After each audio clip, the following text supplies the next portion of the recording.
इथे आहे खरं म्हणजे काल त्यांना बोलवलं होतं आणि काल त्या येणार होत्या. आज येथील उद्धव जे आहेत मातोश्रीवर. शेवटी घोसाळकर कुटुंब हे शिवसेनेशी फार निष्ठेनं अनेक वर्ष राहिलेले कुटुंब आहे.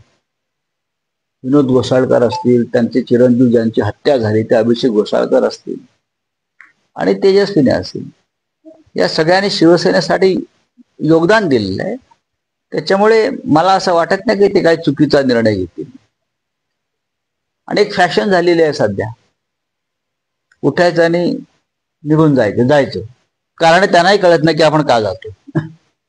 की कुठे शिंग फुटली त्यांनी काय कळायला मार्ग नाही. नॉर्मल डिलिव्हरी नसल्यामुळे अडथळे खूप येत आहेत.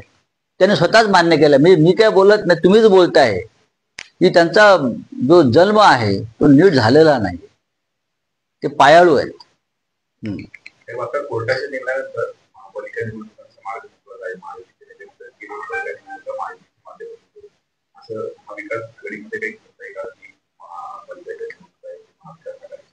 नक्कीच आम्ही लढू.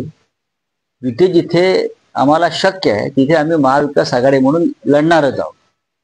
त्याच्यामध्ये कोणताही संदेह नाही.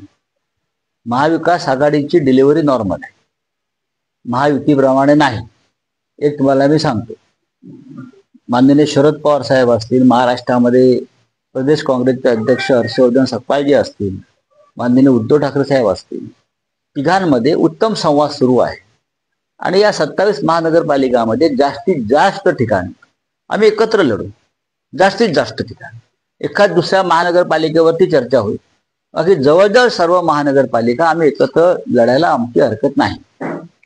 शरद पवार आणि अजित पवार दोन्ही गट योजना आहे की त्यात नवीन काय आहे की महाराष्ट्र अजित पवारांनी सांभाळावा आणि सुप्रियाताईंनी दिल्लीमध्ये काम करावं. शरद पवार साहेब दिल्लीमध्ये काम करतायत, पण आता त्यांनी ती जबाबदारी दाऊद इब्राहिमला दिलेली आहे.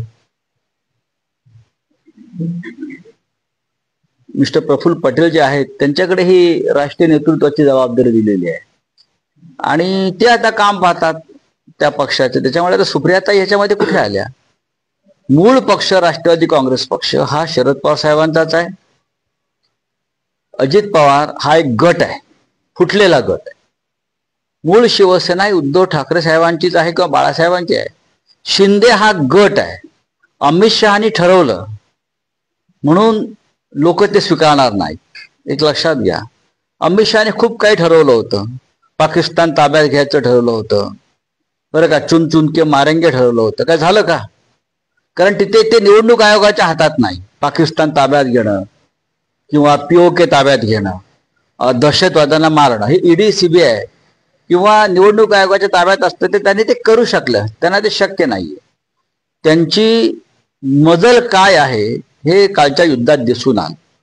हे किती डरपोक आणि ढोंगी लोक आहेत हे काल दिसून आलं. प्रेसिडेंट ट्रम्प यांचा पक्ष चालवतो.